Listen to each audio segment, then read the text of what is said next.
Hoy Chile conmemora un nuevo aniversario del golpe militar. El 11 de septiembre del año 1973 caía el gobierno del presidente Salvador Allende y comenzaba la dictadura militar de Augusto Pinochet. Es un aniversario tan doloroso como controversial en Chile. La sociedad y política chilena sigue muy dividida en la antesala de un crucial referéndum constitucional que, según las encuestas, podría terminar con la constitución instaurada en la dictadura.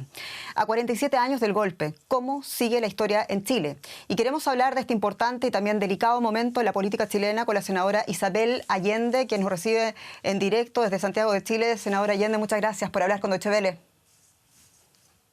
Muchas gracias a ustedes, encantada. Senadora, son 47 años, ese día especialmente doloroso para su familia. ¿Qué reflexión hace de aquel 11 de septiembre del año 73?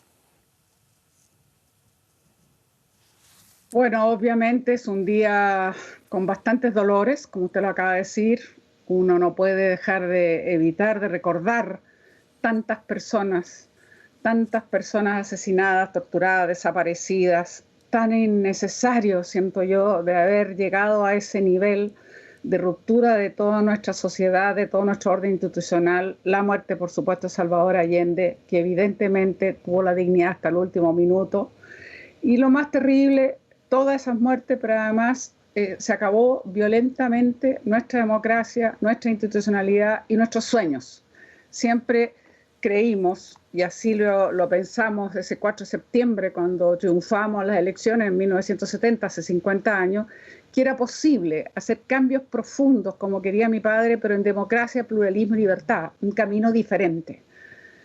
Y lamentablemente este quiebre significó un retroceso brutal. 17 años de dictadura, las peores violaciones de derechos humanos, y nos ha costado muchísimo desde que recuperamos la democracia transitar hacia esta, y por supuesto quedaron muchos enclaves autoritarios, y por eso que tenemos un importante desafío, que es el nuevo proceso constituyente que se ha abierto paso. Ya vamos a hablar de eso, señora senadora. Quiero volver a la figura de su padre. Salvador Allende y Fidel Castro tuvieron, por ejemplo, una relación de amistad bastante, digamos, pública. Y sin embargo, usted en una reciente entrevista decía que su padre tenía claro que el camino de Chile iba a ser muy distinto al de Cuba. ¿Creía Salvador Allende en una revolución armada? No, para nada. O sea, yo creo que las características del proceso chileno, como él lo llamó, abrir paso a un socialismo en democracia, pluralismo y libertad, difería totalmente de lo que se conocía hasta ahora. Lo que fue, por supuesto, a inicio del siglo pasado, la Revolución Rusa, la Revolución China, la Revolución Cubana. Nunca creyó que el camino para Chile era la toma armada, digamos, para llegar al poder.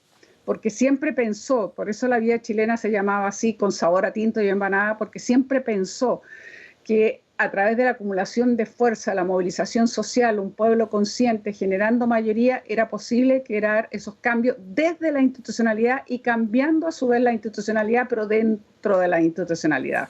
Pero, senadora, hay quienes piensan hasta el día de hoy en Chile que fue el Salvador Allende, el presidente Salvador Allende, quien rompió esa institucionalidad. Dicen, le acusan de destruir a Chile, que no fue capaz de sacar el gobierno adelante. ¿Cómo responde usted a esos políticos chilenos que aseguran hoy 2020 esa situación?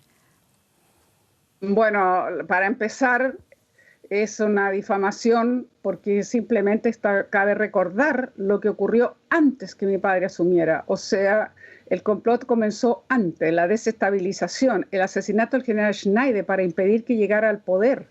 O sea, cuando hemos conocido el informe Church, todo lo que hizo Estados Unidos para hacer, como dijo Kissinger, saltar la economía chilena, la negativa de crédito, la negativa de venta de repuestos, toda la ofensiva, nuestro cobre embargado en Europa cuando se vendía y, por supuesto, después de la nacionalización. Yo creo que la estrategia de Estados Unidos era absolutamente hacer estallar la economía chilena para impedir que un modelo como este, donde se hacían transformaciones profundas, pero en democracia, podía ser un modelo muy peligroso. Y además una estrategia como la que fijó Salvador Allende, donde hubiese un área social de la economía y donde se nacionalizara, pero por ley fue aprobado por unanimidad en el Congreso de Chile la nacionalización del cobre, también era un precedente grave para ellos, sin indemnizaciones por las rentabilidades excesivas que habían tenido a lo largo de todos los años que explotaron nuestro cobre. Eso era el mayor peligro. Y por supuesto, hubo errores nuestros, eso es innegable. Pero claramente aquí hubo un factor externo de desestabilización que es, como digo, está absolutamente acreditado. ¿Qué opina usted, señora senadora, de que aquellos que niegan hasta el día de hoy todo lo que tiene que ver con la violación a los derechos humanos, los crímenes cometidos en la dictadura? ¿Por qué ha sido tan difícil también en Chile lograr recuperar esa memoria histórica? Porque, bueno, lamentablemente hubo un negacionismo brutal. Y al comienzo hablaban incluso, ni siquiera hablaban de dictadura, siempre se habla de un gobierno militar, hablaron de exceso, negaron las violaciones de derechos humanos. Fue recién con el gobierno de Patricio Aylwin, lentamente, a través del informe Rettig, que empezaron los primeros conocimientos más a fondo y registros, pero por años y años y años y años hasta el día de hoy. Hay sectores incluso que lo niegan, cada vez menos porque han tenido que reconocer y hemos ido avanzando, pero ha sido lento porque hicimos una transición democrática y ha sido lento y difícil. En el gobierno de Bachelet 1 tuvimos el Museo de la Memoria, el registro de las víctimas, los archivos de la Vicaría de la Solidaridad, pero esto ha sido un paso a paso y francamente con mucho dolor, nos ha costado muchísimo, hemos logrado algún nivel de justicia, hay más de 300 procesos abiertos, hay algunos encarcelados, por supuesto, pero hay mucha gente todavía que ni siquiera tiene respuesta. Hay muchos familiares que todavía no saben dónde están los restos de sus familiares queridos y eso es muy, muy doloroso. Y nos preguntamos desde Berlín, ¿por qué a la izquierda chilena le cuesta tanto criticar las comprobadas violaciones de derechos humanos en países como Venezuela y Nicaragua? ¿Qué le dice usted a sus correligionarios? Bueno, yo creo que es un error, porque los derechos humanos son uno solo en ese sentido. Y muy tempranamente nosotros empezamos a decir, ojo, en Venezuela se han empezado a violar los derechos humanos, no corresponde, y efectivamente tenemos sectores en el partido menos, y afuera del partido, por supuesto, que todavía no quieren reconocer que hay violaciones de derechos humanos en Venezuela, y también en Nicaragua. También nosotros comenzamos a ver con mucha preocupación lo que estaba ocurriendo en Nicaragua, los abusos de poder, y efectivamente lo hemos denunciado, pero lamentablemente hay gente que le cuesta mucho y eso nos hace un daño muy grande porque no se puede tener doble estándar. Senador, ¿y qué le dice usted a quienes comparan la figura de su padre, del expresidente Salvador Allende, con Nicolás Maduro o Hugo Chávez? Nada más alejado. Yo sé que ha sido siempre el intento que han hecho desde Venezuela, pero nada más alejado. Mire, mi padre es el luchador social que comenzó hace más de muchos años cuando era dirigente estudiantil secundario. Después siguió su trayectoria como vicepresidente de la FECH, como presidente de Centro Alumno de Medicina y así sucesivamente. Mi padre tuvo 4 campañas presidenciales, fue elegido 4 veces senador, 1 vez diputado, fue ministro, presidente del Senado. Toda su historia política, su trayectoria está dentro de la institucionalidad y es cosa de revisar sus discursos una y otra vez siempre dijo que había que evitar la violencia, que era importante hacer cambios dentro de la institucionalidad, cambiando desde la institucionalidad, porque tenía toda su formación, toda su historia a lo largo de todas estas instituciones. Y tenía razón, porque nosotros tuvimos partidos muy importantes, Partido Socialista, Partido Comunista y otros, que venían desde la democracia cristiana, que se salieron como los MAPU, el Partido Radical, que fueron su coalición de gobierno, o sea, una coalición bastante amplia, pero todos estos partidos, salvo el MAPU, que venía de la democracia cristiana, tenían una trayectoria en nuestra historia, tenían una trayectoria, un recorrido, una acumulación de esfuerzo, una movilización social, y ese fue siempre el camino para Salvador Allende, que incluso llegaba a decir en plenas campañas, más que voto, quiero conciencia, porque él siempre quería que el pueblo fuera consciente que era posible hacer profundas transformaciones, pero con este camino. Senadora, se nos va el tiempo y me quedan algunas preguntas aún. Este año se celebraron, lo decíamos, 50 años del triunfo de su padre con la Unidad Popular y este año también se celebra el referéndum constitucional en Chile. ¿Ve usted algún paralelismo en las reformas estructurales que se querían hacer en Chile y que se quieren hoy implementar? Creo que es válido decir que está vigente el legado en términos de la falta de justicia social en nuestro país, de las enormes desigualdades. Creo que la gente ha sido más consciente con la pandemia del grado de vulnerabilidad que tenemos, la desprotección, la falta de una verdadera protección social, y creo que esa es una tremenda oportunidad que tenemos con este proceso constituyente. En octubre y noviembre del año 2019 vimos a Chile como nunca en las últimas décadas. Senadoras, las multitudinarias manifestaciones pacíficas se unieron hechos de violencia que amenazaron la estabilidad del país. ¿Qué cree usted, senadora, de esa violencia? Mire, efectivamente el estallido del 18 de octubre comenzó de una manera bastante especial, los estudiantes secundarios, digamos, protestando por una subida del pasaje del metro, pero efectivamente se transformó en un verdadero estallido social. Y como todo verdadero estallido social, obviamente hubo manifestaciones pacíficas y violentas.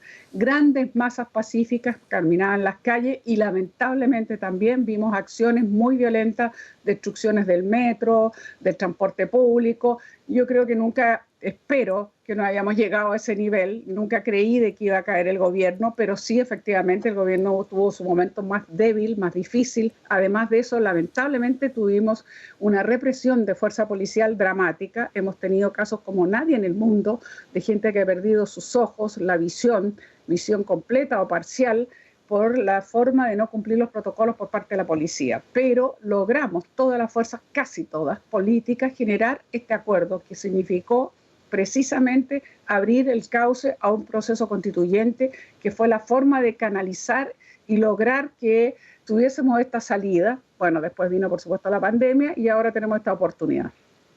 Hay quienes creen que luego de la pandemia vamos a volver a ver en Chile altos niveles de violencia, senadora, y le pregunto yo a usted, ¿hacen alguna autocrítica? Y se lo pregunto pensando en lo que ha dicho el gobierno de Sebastián Piñera hacia la oposición. Les ha acusado, inclusive a su partido, de callar ante el vandalismo en las calles. Eso no es efectivo, hemos condenado todo ese vandalismo, pero también queremos decirle que no fuimos nosotros ni fue la gente que salió a la calle la que habló el lenguaje de guerra. El primero que habló el lenguaje de guerra fue el presidente Piñera y durante bastante tiempo usó esa estrategia. Y lamentablemente lo que hemos visto en esta pandemia son no solo insuficientes medidas sanitarias que nos tienen algo bastante complicado, sino que hemos visto dramáticamente la crisis social y económica y las insuficientes y tardías respuestas del gobierno. Le dijimos una renta universal para proteger a la población, que se quedara en sus casas, que cubriera el 80%, no dejar desprotegidos los sectores medios. No nos quisieron escuchar, se han entregado medidas, pero todas son insuficientes en este momento.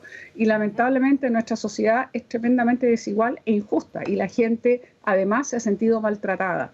Y eso fue la base del estallido del 18 de octubre, que fue, bueno, espontáneamente empezó a salir la gente a la calle, pero era la culminación de una sociedad en la cual no hay realmente verdaderas oportunidades y depende del bolsillo de la persona que tenga mejor acceso a los servicios de salud, de educación, y eso es muy dramático. Entonces, pero, yo espero que logremos...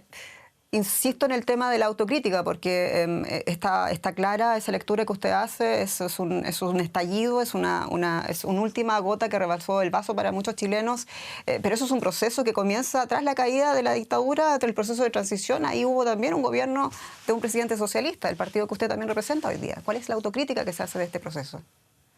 No uno, dos, porque tuvimos a Ricardo Lagos y tuvimos a Michelle Bachelet, y tuvimos a Michelle Bachelet en 2 periodos, porque algunas cosas las pudimos hacer, otras no teníamos la mayoría, otras probablemente nos faltó la voluntad y la fuerza, porque nos dejaron amarrados con una constitución, con supraquórum. Nosotros rara vez teníamos mayoría en el Senado, incluso ahora, teniendo mayoría en el Parlamento, hay reformas que no las podemos pasar porque tienen un supraquórum, 2/3, o sea, es imposible sin el concurso de la derecha, que obviamente no lo hace, y eso lo hemos vivido una y otra vez.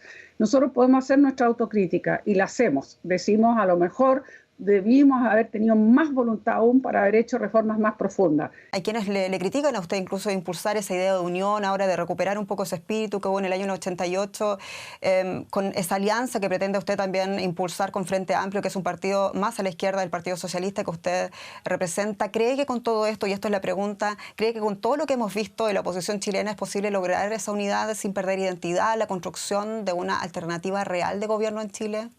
Ese es el gran desafío que tenemos y si no lo logramos vamos a tener que responderle a la gente por qué va a seguir entonces la derecha con sus políticas en el gobierno. La única oportunidad que tenemos, y si somos capaces de tener la suficiente generosidad de pensar en un bien mayor y abrir este amplio arco que vaya desde la democracia cristiana al Frente Amplio. Yo no veo por qué no podemos hacerlo y creo que corresponde hacerlo. Los desafíos son demasiado grandes y efectivamente el riesgo de otro estallido también está allí. Por lo tanto, es nuestra responsabilidad conectarnos con la sociedad, con sus demandas y ser capaces de mostrar generosidad. Y por eso yo apelo a que espero, más allá de la legítima que la gente desee mayor identificada en cada uno del legítimo potenciarse como cada fuerza, tengamos mayor generosidad para esta unidad.